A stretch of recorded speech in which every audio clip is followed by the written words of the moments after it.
Number 15। सबक का नाम है मजबूरियाँ और इसके हैं सवालात और जवाबात।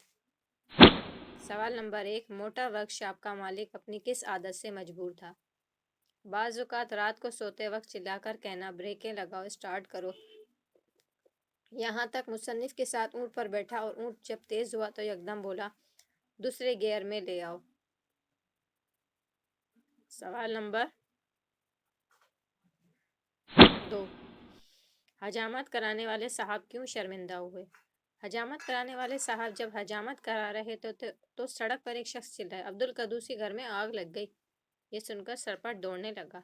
कई लोगों से टकराने के बाद घर भागा तो ख्याल आया कि इसका नाम तो अब्दुल कद्दूसी नहीं।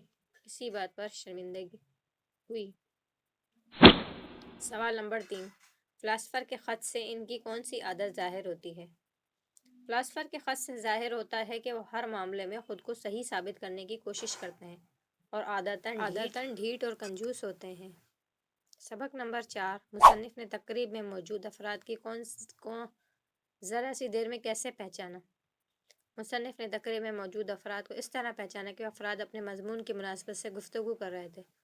मौजू जो भी हो, रियाज़ी का प्रोफ़ेसर रियाज़ी में, तारीख़ का तारीख़ में और जोग्राफ़िया का जोग्राफ़िया में, इससे फ़ौरन पहचान लिया गया। सबक नंबर 5, सबक मजबूरियों से अपनी पसंद का मज़ाहिया वाक़या लिखें। एक साहब हजाम की दुकान पे हजामत करवा रहे थे। रोड पे एक शख्स चिल्लाया, कद्दूस साहब के घर में आग लग गई है। वो सुनकर वो आदमी बौखला उठा और अपने मुंह से शेविंग क्रीम की झाग उड़ाता हुआ 2-4 आदमियों को धक्के मारता हुआ गिर पड़ा और आगे की तरफ भागा और आगे जाकर सोचने लगा कि मेरा नाम तो अब्दुल कद्दूस ही नहीं है।